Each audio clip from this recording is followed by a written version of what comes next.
hopefully that's recording. So, hi, my name is Paul Murphy, and this is a kind of, I don't know, electronic press kit, I guess.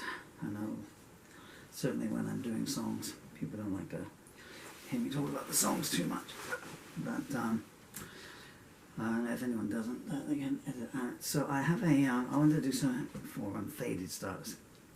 Excuse me. I'll get settled in a minute, and I apologise for lack of eye contact. I'm just waiting for my throat to settle down now. I never know when it's going to cease, you know, so.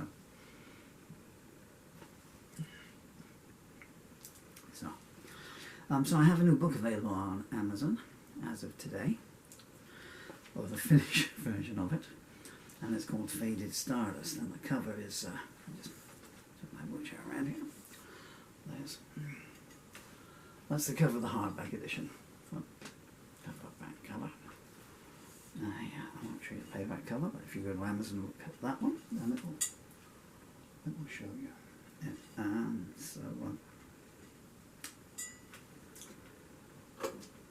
So just to give you some history on it, some background on it. So it started life as a song. It started life as a song on the 21st of July, 2025. And I was trying to put together an anthology of some previously lost lyrics that I had found from 93, 94, 95 when I was off the road. I wasn't a musician, I just used to like lying in roads. I was so unpopular, people wouldn't even run me over. I used to have a sign on me saying, pothole filler, and they think, nah, we'd sooner break our suspension. Sorry. And so I was doing that, and I had some new material, because I'd stopped writing songs. I'd stopped writing songs on the 30th of June, 2025. I think I'd written... you probably can't see the other books, but I may wheel myself forward and then haul some out. All I'd reached now. You might be able to see a new journey I had. But in 2024, I think I wrote... It was a song and a half a day, so I think it was 452 songs in 2024. And I think I'd written 212 when I stopped on the 30th of June. And I did stop for 2 weeks. Because I had nothing else to do at that point but die, and I thought, you know, I'm finished now, and so I'll just have a... I realize it's slightly dramatic, you must excuse me, let me just interject here a bit. So I'm in the end stage of a very nasty disease called functional motor neurological disorder. Provisionally, because after 4 years, when was 21 June 21? 4 years... 4 years and 6 weeks. And the NHS has still not given me a diagnosis, and in fact has refused to treat me since the 23rd of March 2023. This is a result. One becomes a human jellyfish. I don't want to put anyone off their mind, but just to, because in the songs and people were saying to me sometimes you talk about this stuff, because you have 5 stages. Anyone, I think everyone who is terminally ill has 5 stages, and I can never remember one of them, but it's, I think it's denial first. No, you're lying, you know, and I'll get better, or you'll come up with a medicine, and, you know, it's not as bad as you say, and one of them is bargaining, please, you must be able to do something, you know. And one of them is anger. It's not fair. It's not me. Why me? It's not fair. I don't deserve to die. Everyone else does, but not me. And the last one is acceptance. There's another one in there. I guess it's despair, probably. If not, that should be in there 5.5, 4.5 or something.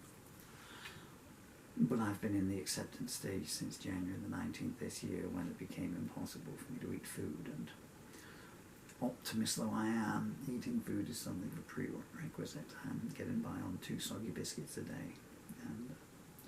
And milk. So that's why I can talk about my own death with this kind of thing, because it's just there, you know, and it's pragmatic, and it will be any day now.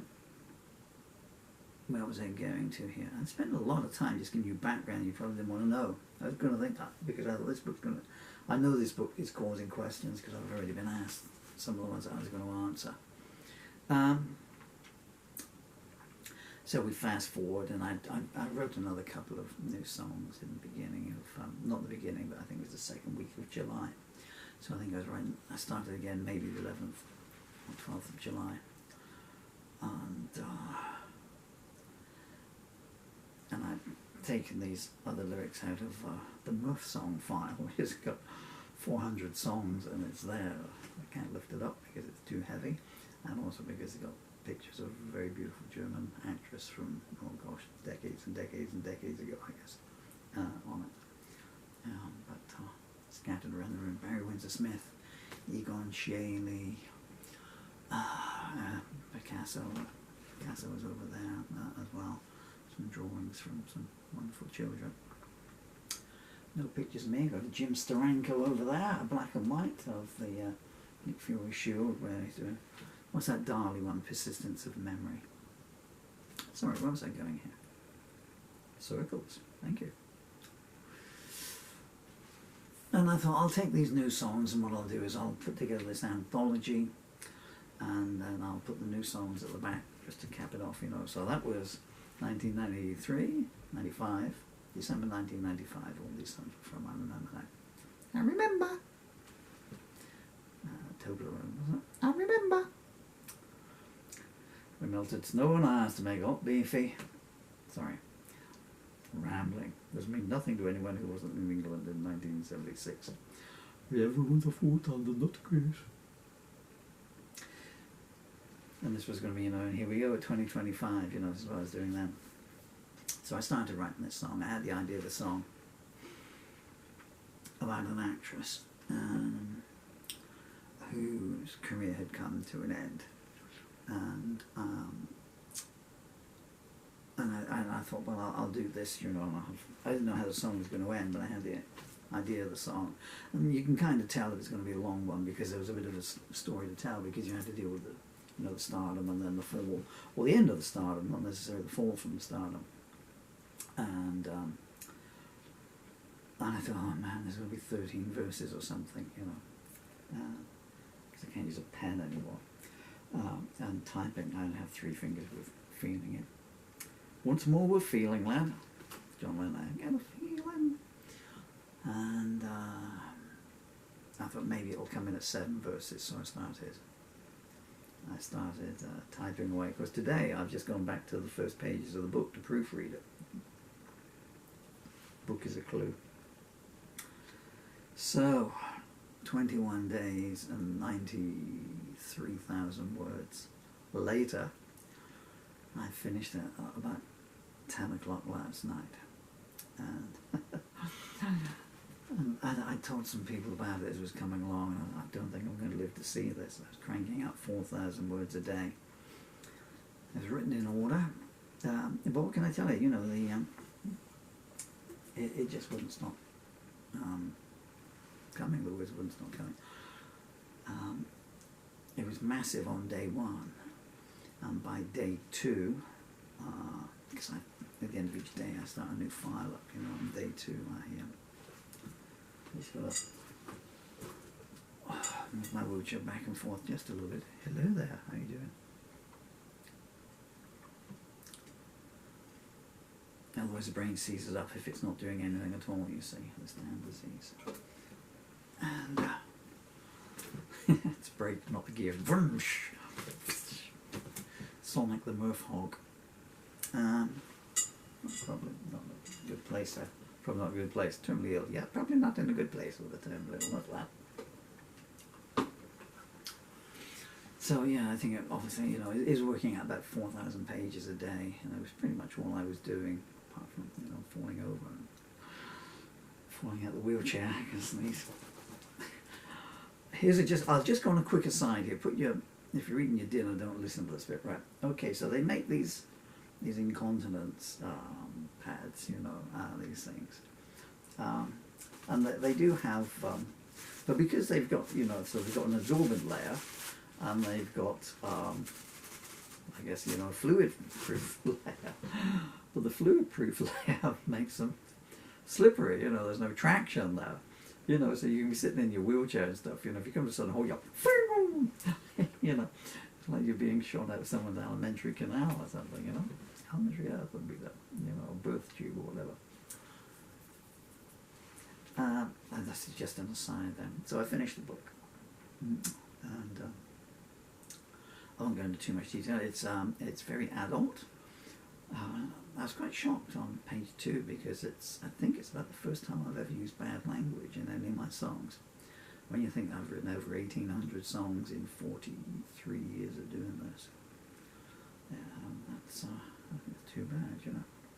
But it was necessary, yeah. But it went way beyond the song, even though I had music in my head to it, you know, so the tune came after verse 1 and it was written all the way through. I think on day 2, if memory serves me correctly, maybe day 3, but I think it was day 2,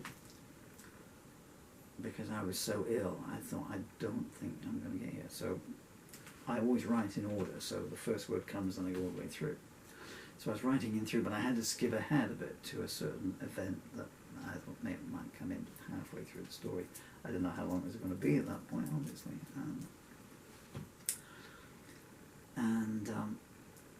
And then by about day 5, and I thought I'll get to that point in a day and they'll join up and the ending will come. Yes, in a day or 2. So then about day 5, between the 2 points that I was doing, I put in some, like those intertitles, you know, from Metropolis, you know, and Rotwang said, live, my creation. And Brigitte Ham, I think she lived to be 93, and no one thought to knock on the door and say, you want to do a director's commentary from Metropolis?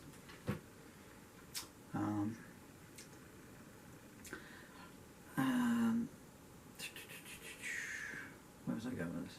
I was deleting a joke about Stephen Hawking in my head. Then I figure out if anyone's allowed to make a joke about Stephen Hawking, it's me. You know, I'll tell you in any case. I just had an idea that Stephen Hawking's only 2 crushes in his life were the robot lady from Metropolis and the vacuum cleaner. I apologise, Stephen, but you know, hey, you know, I'm making jokes about myself as well. So I don't know why I'm looking. He's not in the bedrooms. I don't know why I'm looking there. He's on the ceiling. Because, spoiler alert, there is no heaven, no hell, no God. I think I was talking about oh yeah, and then I put some intertitles in, so I thought, well, and each night I uploaded it to Amazon, so whatever was done will be uploaded. And I put a piece on the explanation saying, Paul Murphy, the late singer, the late Irish singer-songwriter Paul Murphy, and the last week of his life started this book, but sadly it was never finished before his journey ended, you know. That's what, so I kept, if I do die tonight, you know, fall down, head injury, the pipe seize up and I choke, then it will be there, and the intertitles, so you could see then, so you'd have the story, and then just little lines, you know, and it would be this, do, and then you could work out what was going to happen from there, and then it would be this other chunk that was really harsh, and then the end, so you could see, it told you what happened, although not, you know, you had a rough idea of it. And people were saying to me, so if we buy this book, are we going to get half a book? Hi Lisa, how you doing? And I'd say, no, you're going to get a whole book, but half a story. And it's badly proofread and everything, you know, I'll be spelling mistakes and typos and grammar. And autofill, gosh, do I hate autofill. And so, but it's complete now, and it's available on Amazon. I'll show you what it looked like there. Right, cover, front cover. I did port at one point, did design the artwork. Yeah, and it just went on. And so in its original format, when it was finished last night, it was 518 pages because I did it in papyrus and 11 point, which, you know, kind of looks nicer. But being blind in one eye, it's hard for my eyes to read that, so I've transferred it down now to Calibri, and that's reduced the page count down to, I think it's 420 pages. But it's a song, you know, so it's actually a song that runs, you know. well, let me see. If it was 500 pages and it was an average of 2.5 verses a page, what would that be? 1,250 verses. So, and people thought Desolation Row was long. So but it's a book, you know. So it's a book, and it's the story of someone. Spoiler alert. So and so the lady starts off. It starts off right at her beginning. So I think she starts off at 6 years old in a trailer park somewhere. Oh no, in a home. This is just page 1. You can get this free on Amazon, so even if you don't buy it, I'm not giving anything away here. Whether you have or haven't, or are going to. So, and the mother is like a showbiz mother, you know, trying to get her into beauty pageants and stuff. It's too much for the father. The father moves out, applies for custody and a corrupt judge, because it's what they are in these cases. So, no uterus, no custody. But I've raised her while she was out with, you know, other men at truck stops and everything, you know, and it doesn't matter. Better we leave the children with an abusive mother than with a loving, gentle, kind father. In the book. And the mother puts her on the stage. It starts from beauty pageants at 6 years old. There's some interesting lines in it that, some stuff like that, you know. Lines that you can think, well, I don't know those words in real life. And she puts her on a diet at a young age, you know. So that's 7 years old, you know. Go to this puppy fat off you. Stars lift off of lip gloss, she says to her young daughter. So, and then it details in verse. I mean, this is one thing. It's one thing to write a 100,000 almost word book, but when you've got to come up with a rhyme every 2 lines. So what's the rhyming structure? So it's each verse is 8 lines, and 2 and 4 rhyme, and 6 and 8 rhyme. So I think the word begin must be there a lot, you know, because anything that ends in, you know, okay, what should we do then, you know? Let's let breakfast begin. Anyway, so it goes through her as she grows up, and then gets a walk-on partner. A sitcom. By now she's a very beautiful young teenager, but charismatic. As things stands out before the camera, be it modelling, washing machines and stuff, and the mother's hawking her around, so they follow the beauty circuit around an unknown state, and it doesn't. I mean, it's in America. You know, it's set in America, but it only mentions LA when they get there. So the mother, you know, if there's the mother would drive the trailer in, park the trailer up. The girl's 10 or whatever at this point, you know, there's a beauty pageant on the Saturday, and the mother's piling the pressure on. Remember, if you don't win, we don't eat. And the mother does do some jobs at some point, busing tables, but then while they were there, she would then go around the local stores and these little places, you know. My daughter's in town, you know, for $20 or some groceries, you know, we'll have her outside, you know, in a beauty dress, you know, advertising your store, that kind of thing, you know. And so, and for clothes shops, you know, my daughter will model your dress for free outside your store, and we'll put it on her page and everything. So she goes to LA, and then she goes up, and then bad things begin to happen.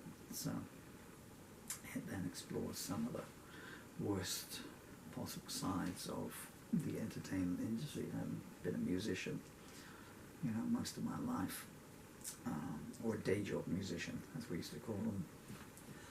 He has a day job, he's a musician on the weekends. Boy, how I hated those people when I started out at 20. I didn't hate them, you know. Look at them. 35 and on stage, you know, and he's in the bank, you know, Monday to Friday with his tie on and everything, you know. I never wore a tie. Well, whatever, I suppose, you know. Post-ironic. So I won't give too much of the story, but it's very harsh. It's for 18 plus only. The young lady suffers some terrible things that no person should suffer, but far too many vulnerable people, vulnerable young ladies do, older ladies as well, and young men, well, in this instance. So I'm sure you can figure it out. There's some recurring themes throughout it. I've talked far too much about it because the questions I'm mainly asked are, what made you want to write a book in rhyme? Is it finish yet? Why can't you talk for 20 minutes without your throat seizing up? and who's it about?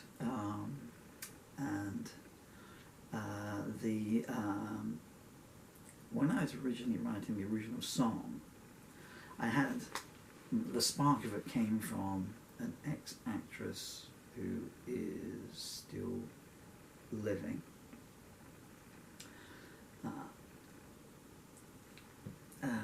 Who appeared in a comedy program that was broadcast here. I'm trying to think now. Goodness me. That was before my children were born, so my ex-children were born, so maybe 15 years ago or something. Although it's shown here all the time, or was shown here all the time on reruns. Although they showed it at 9 o'clock in the morning, so a 20-minute show you usually get 18 minutes because they had to take out, you know, all the naughty bits and everything. So, but that happens a lot when I write a song, you know, so because you have to envisage it. So, A New Journey Ahead book up there, if that is the one, all the songs in there are written about one, or they're written to, for, about, inspired by, or I use as the central character, the image of one specific person. And that happens all the time. When I could walk, I'd be in town one day, you know. There was one instance when I was coming out of the bank, and this very beautiful lady with the most amazing mane of jet black hair walked in, charismatic walk, stunningly beautiful. And even before we got to the checkout point, you know, the crossover point, I was thinking, I'm going to write a song about you. And I remember getting back to the car and trying to text it to myself, because I had no pen and paper, the verses and texting it. So that happens all the time. I have that focus on that.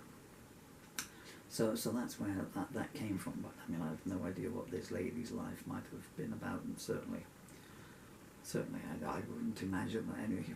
I'm fairly certain it would be all over the news if what happens, you know, because so many things happened to the lady in my book, Faded Stardust. You know, I mean, if they all happened to one person, I mean, I've been unlucky in life, but so there are these instances.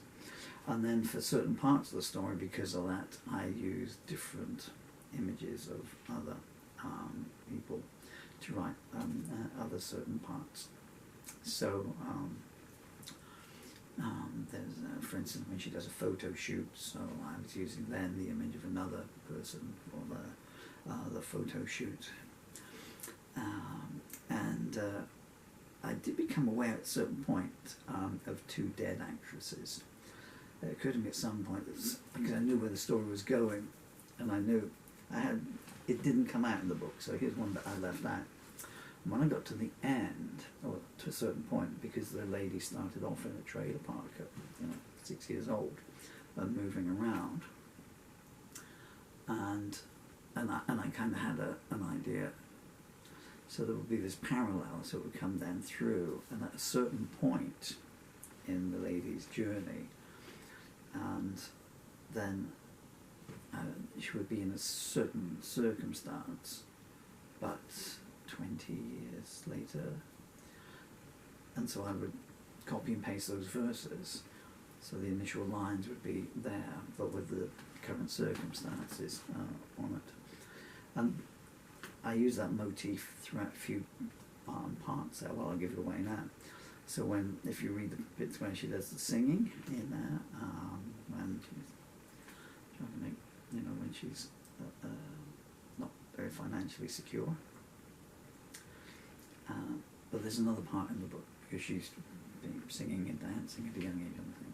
So that motif comes up again, but with different outcomes from that point. So there are two dead actresses. One that I did start to Google one of them, and I thought, well, wasn't there this actress that, and this happened to them, and they had a bad time, and they sadly passed away at a very young age. And I did start to read a little bit about Adelaide, and I thought, don't, because it's going to guide you somewhere. Let the story come as it comes to you. I had no idea where it was going, you know. And then there was another actress as well, and it went in through there. But at certain points I took, one of the actresses that I envisaged for a certain part of the book, who I will mention purely because she's not very well known and she deserves to be. There was a very beautiful, such a fragile beauty, such a fragile young lady, a very beautiful actress called Gail Russell, who died at a tragically early age. Maybe in her 30s, I can't remember. She died actually just 6 weeks after I was born. I had nothing to do with it. So I used her, not but her circumstances. She wasn't treated very well by some of the men in her life, and I draw on that to bits there. So it's not about one actress, is what I'm trying to say after 4.5 hours of talking to you non-stop, or talking to a lens. I actually have a picture of it, another actress that's glued to the front there, so that's why my eyes keep going down like that. Because when I'm singing, it makes it look like an audience, although the walls of my house look like Sergeant Pepper, with all these very different artworks and people and places, and trains, sci-fi doctors. Anyway. I think that's about it, really. I talked about the motifs. That's gone a lot longer than I thought it was going to go on. The book is for no one under 18 years of age, and I mean it, please, no one else. It is dark. Maybe it gets light towards the end. I wouldn't go to spoil it. You're think, well, it does get light now, so I'm very worried now. You'll be expecting, too much from the ending. Some of the bits, I'll tell you some other bits about it till the battery runs out, which is a battery life for 30 minutes. That was enough for my ex-wife. Don't be naughty. And then the camera. There was one point in the story, and again I can't remember what it is. Well, I'll tell you what it is. Okay, so if you get to the bit, if you buy the book and you get to the bit, and she's advertising a movie by going to film conventions, and meet someone there at a convention, and then the story's going on, and I was on that bit for 2 days. And I came down on the third day, so I'd left it at a point on the evening beforehand, and it was there. And I kind of had an idea. I had one idea for it, where that would go, and that was bad enough. And then I came down the next morning, and I started typing, and the words come ahead, the words were always ahead before I typed them, milliseconds. And I actually stopped. Oh, no. Because the song is writing itself, I don't write the songs, never. Because it's still a song, as I've said previously, even though it's like so long, but to me it's a song, because I wrote it for the music, although it's like it's a Dashiell Hammett novel, there's certainly a bit of Bogart, playing Bogart and Bacall. Big Sleep. It's where Bob Dylan took the line, where the orchids are in bloom, only got me one good shit left from its stairs and still perfume. So I think it might be the Big Sleep. Well, there was only 4 Bogart movies where they were in together. Only 4, that's enough.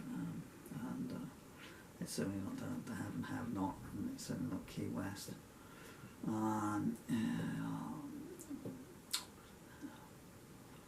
There's not One Little Whistle. Well, that is.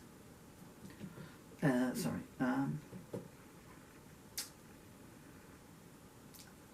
Yeah, and I thought, goodness me.